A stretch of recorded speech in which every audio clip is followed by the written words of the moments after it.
A red door appears whenever you stop working, not in the room, in the mind. You dismiss it, reopen your email, and 10 minutes later it returns. The paint is worn near the handle. A narrow line of light shows beneath it. You know that you invented the picture, yet you do not know why it refuses to leave. The popular advice is simple. Visualize opening the door. Imagine success on the other side. But that may be only another conscious fantasy, a private film in which you write every line and receive exactly the answer you wanted. Carl Jung meant something more demanding by active imagination. The image had to become an encounter. Robert A. Johnson became one of the clearest guides to that encounter, and his apparent simplicity hides a serious problem. What makes imagination active rather than decorative?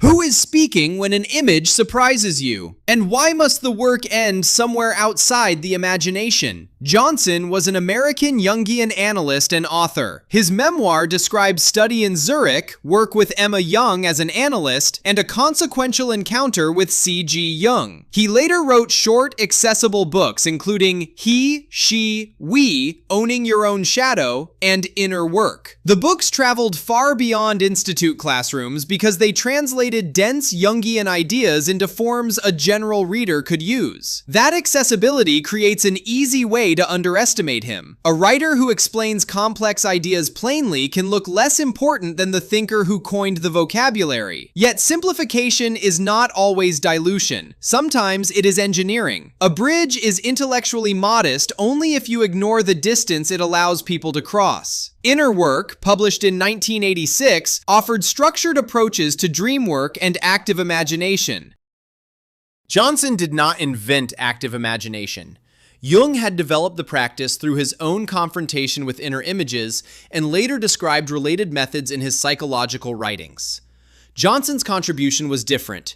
He gave ordinary readers a sequence, showed where the sequence could go wrong, and insisted that symbolic experience must meet ethical life. Return to the red door. Johnson's first movement is invitation. You reduce external distraction and let an image become present in detail. Where is the door? What material is it made from? Is the handle warm or cold? Does the light beneath it feel inviting, clinical, or dangerous? What emotion arrives before you explain anything? This is not a relaxation trick. Attention gives the image enough stability to develop. The conscious mind normally rushes to label: fear, childhood, opportunity, trauma. Once the label is attached, curiosity ends. Johnson slows that reflex. Description comes before interpretation because the first interpretation often protects the position you already hold. There is a crucial distinction here. Daydreaming can be passive even when it is vivid. You drift through wish, revenge, rehearsal, or catastrophe while remaining secretly in control. Active imagination asks the ego to participate without controlling the entire scene. You do not disappear. You also do not appoint yourself director. The second movement is dialogue. You address the figure, place, or object and allow a response to arise. A door cannot literally speak, so the psyche may answer through a sentence, a movement, a memory, a bodily feeling, or a change in the scene. The handle may vanish. The corridor may grow longer. A voice may ask why you assume the door belongs to you. The standard objection is obvious. You are making it up. At one level, yes. Imagination supplies the medium. Johnson's method does not turn a mental event into an external being. The psychologically useful question is narrower. Does conscious intention control the result completely? A surprising answer, an uncomfortable refusal, or an image that changes against your preference can reveal a conflict excluded from your usual account of yourself. Suppose you ask, "What are you hiding?" The door answers, "Nothing. You are hiding me." That response is not automatically true. It is not a message from an infallible source, but it changes the inquiry. A passive fantasy would reward you with treasure behind the door. An active exchange may reverse the accusation. This is the first major turn in Johnson's method. The image is not a code to crack as quickly as possible. It is a position with which consciousness forms a relationship. Jung supplied the larger idea. The conscious personality is not the whole psyche. Johnson supplied a disciplined way for a reader to experience that claim without pretending to possess the unconscious. If these practical rooms beyond Jung interest you, keep beyond Jung close. Johnson's next move is where a pleasant visualization becomes a genuine disagreement. The disagreement matters because many people approach imagination as consumers. They want a useful insight, a creative solution, or a confirmation that they are on the correct path. An inner figure that exists only to improve productivity is still an employee of the ego.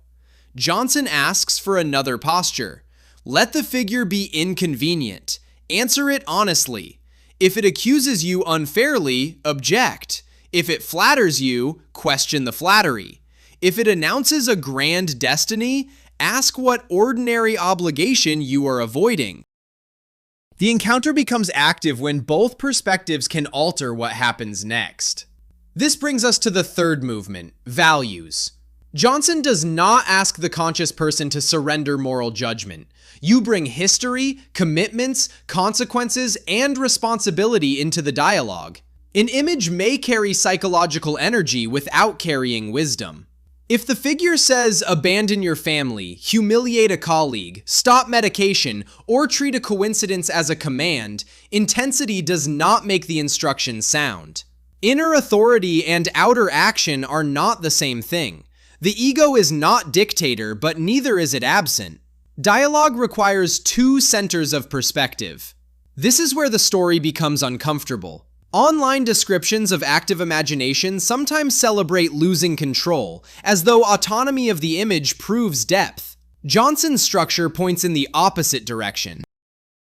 The aim is not possession by the image. The aim is a more conscious relation to what the usual identity excludes. Imagine a man who sees an old soldier whenever he prepares to apologize. The soldier says, "Never kneel." A shallow interpretation might call the soldier toxic masculinity and dismiss him. Another shallow interpretation might glorify him as an ancestral warrior. Dialogue does something harder. The man asks what the soldier protects. The answer is humiliation. He remembers a childhood in which apology was forced submission, never repair. Now the image has history, but history does not settle the ethical question. The man can thank the protective function and still refuse its rule. He can apologize without agreeing that he is worthless. The midpoint revelation is easy to miss. The decisive event is not seeing a more dramatic image. It is allowing the image to alter the conscious position while allowing consciousness to answer back. The soldier becomes less absolute. The man becomes less innocent. Neither side wins, and the relationship becomes more differentiated. Johnson's practical gift was to preserve that tension in readable language. He made the method accessible without making the unconscious harmless. His books often sound calm because the container is clear, not because the material is trivial. The fourth movement returns the encounter to life. Johnson uses ritual in a broad, grounded sense, a small, concrete act that honors the psychological truth without acting out the image literally. You might draw the door, write the dialogue by hand, cancel one unnecessary obligation, repair a promise, or spend 20 minutes on the neglected work the door has come to represent. The act should be modest and proportionate. It is not proof that the image came from an external power. It prevents insight from becoming entertainment. Without a return to life, a notebook can become a theater in which the ego feels transformed while every relationship remains unchanged. Consider another illustrative case. A woman repeatedly imagines a train leaving without her. Her first interpretation is anxiety about time. In dialogue, the train says, "You keep arriving for journeys you never chose." The sentence feels powerful, and she wants to resign from her job immediately. Johnson's sequence slows the leap. What journey is actually unchosen? Which commitment is inherited and which is merely difficult? What value would an impulsive escape violate? What small action could test the insight without treating a mental image as an order? She might decline one committee role she accepted from guilt. She might spend 2 weekends investigating another field before announcing a new identity.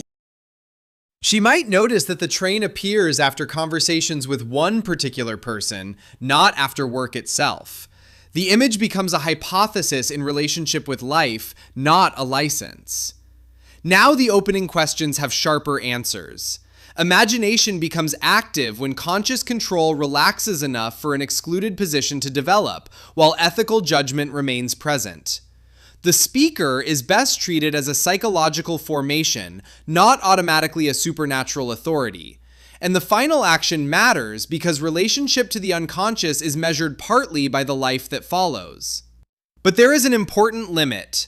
Active imagination is not a replacement for medical care, crisis support, or psychotherapy. For some people, especially during severe instability, dissociation, mania, or psychosis, intensifying autonomous imagery may be unsafe. A historical Jungian practice is not a universal self-treatment, and a video cannot determine whether it is appropriate for a particular person. There is also an evidence boundary. Johnson wrote from within a Jungian framework that regards symbolic experience as meaningful. His method does not scientifically prove that inner figures possess independent existence. Its value is interpretive and experiential. It gives conflicting tendencies a form in which they can be noticed, questioned, and answered. The late revelation is that Johnson's method ends by reducing drama. The image may feel mythic, but the responsible conclusion is usually small. Make the call, write the page, admit the resentment, keep the promise, eat dinner before interpreting hunger, stop pretending that insight is action. This modest ending changes Johnson's status in the Jungian story. He was not merely a popularizer who made Jung easier. He built guardrails around a practice that could otherwise become either sterile analysis or seductive fantasy. The 4 movements protect 4 necessities: attention, surprise, ethical dialogue, and concrete return. If this disciplined version of imagination is useful, stay with me. The next overlooked Jungian will show why even perfect self-control can become a way of abandoning the body. Johnson's map also corrects 2 opposite mistakes. Too much control, and the unconscious becomes a puppet that repeats the ego's preferred story. Too little control, and the ego calls every impulse revelation. Inner work lives between those errors. Its rhythm is invitation, encounter, evaluation, and response. Return once more to the red door. You sit with the image and write one question: why do you keep returning? The answer is not brilliant. You only visit when you want something? That sentence creates a new problem. Can you approach the unknown part of yourself without turning it into a tool for productivity, certainty, or self-improvement? You remember that the door first appeared during 10 quiet minutes you immediately tried to fill with work. Perhaps the neglected thing is not a secret talent or buried trauma. Perhaps it is the capacity to remain in a room without extracting value from it. You do not quit your job. You do not declare the door sacred. You draw it on one page and schedule 15 minutes the following evening. That is the concrete act, a repeatable appointment with uncertainty. The next day, the image changes. The door is still closed, but there is now a chair beside it. The change cannot prove where the image came from. It can show that a relationship has begun. Robert Johnson made Jung usable by refusing the promise of instant access. The unconscious is not opened by a magic key, and active imagination is not a technique for receiving commands. It is a disciplined conversation in which neither consciousness nor image is permitted to own the whole truth. What recurring image in your life might become different if you stopped interpreting it for one moment and asked it one honest question?